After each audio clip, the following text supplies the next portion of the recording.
ಈಗಾಗಲೇ ಕರ್ನಾಟಕ ಸಾಬರ ಸರ್ಕಾರ ಐತಿ. ಇಲ್ಲಿ ಹಿಂದೂಗಳ ಮೇಲೆ ದಿನನಿತ್ಯ ಮತ್ತ ನೀವೇನಾರ ಮಾಡಿ ಬಾಗಲಕೋಟೆ ಲೋಕಸಭಾದಾಗ ರೋಜಾ ಮಾಡುವಂತಂದ್ರೆ ನೀವು ರೋಜಾ ಮಾಡಬೇಕಾಗ್ತೈತಿ.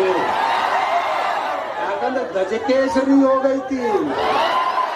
ಗಜಕೇಸರಿ ಯೋಗ ನಮ್ಮ ನರೇಂದ್ರ ಮೋದಿ ಅವ್ರಿಗೆ ಆ ಯೋಗ ಐತಿ ಅನ್ನೋದು ಆ ಎಂಬ ಏನು ಕೊಡ್ತಾರೆ. ನಾ ಪ್ರಧಾನ ಮಂತ್ರಿ ಆದ್ರೂ ಆಗಬಹುದು ನೋಡಿ. ನಾ MP ಆರಿಸ್ಕೊಂತೇನೆ ಬಾಗಲಕೋಟೆ ಪ್ರಧಾನ ಮಂತ್ರಿ. ಹಂಗಾದ್ರೆ ರಾಹುಲ್ ಗಾಂಧಿ ಅವ್ರ ಗಾರ್ಡನ್ದಾಗ ನೀರು ಹಿಡಿಯಕ್ಕೆ ಸೋನಿಯಾ ಗಾಂಧಿ ಏನು ಪಾಂಡಿ ತಿಕ್ಲಕ್ ಬರ, ಪ್ರಿಯಾಂಕಾ ಗಾಂಧಿ ಉಳ್ಳಾಗಡ್ಡಿ ಹೊಳೆ ಟೈಮಿಂಗ್ ಏನೂ ಇಲ್ಲ. ಪ್ರಧಾನ ಮಂತ್ರಿಗೆ ಹೋಗ್ಬಿಟ್ಟಾಳೆ ಅಮ್ಮ ನೋಡ್ರಿ ಎಲ್ಲಿದೆ. ಅವ್ರ ಅಪ್ಪ ಹೇಳ್ತಾನ ಈ ದೇಶದಾಗ ರೈತರು 5 ಲಕ್ಷ, ಈ ರಾಜ್ಯದಾಗ ರೈತರು 5 ಲಕ್ಷ ರೂಪಾಯಿ ಸಲುವಾಗಿ ಆತ್ಮಹತ್ಯೆ ಮಾಡ್ಕೊತಾರ. ಕೃಷ್ಣಾ ನದಿ ಪುಕಟ್ ನೀರತ್ತ, ಕರೆಂಟ್ ಪುಕಟ್ಟತ್ತ, ಮುಖ್ಯಮಂತ್ರಿ ಬಂದವ್ರು ಬೀಜ ಗೊಬ್ಬರ ಕೊಟ್ಟಾರತ್ತ. ಇಷ್ಟೆಲ್ಲ ಕೊಟ್ಟರು 2-3 ವರ್ಷಕ್ಕೊಮ್ಮೆ ಬರಗಾಲ ಬೀಳತ್ತೇಳಿ ರೈತರು ಹೇಳ್ತಾರ.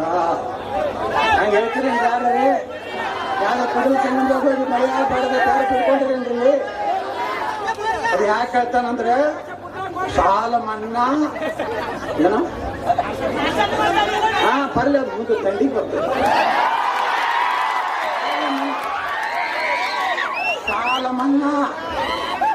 ಸಾಲ ಮನ್ನಾ ಆಗು ರೈತರು ಬೇಡ. ನಾ ಹೇಳಿದೆ ಶಿವಾನಂದ ಪಾಟೀಲ್ಗೆ, ಹೌದಪ್ಪ ನಾ 5 ಕೋಟಿ ರೂಪಾಯಿ ಕೊಡ್ತೀನಿ, ಹೋಗಿ ಬೇವಿನ ಗಿಡ ಗೊಬ್ಬರ ಹಾಕ್ತೀನಿ.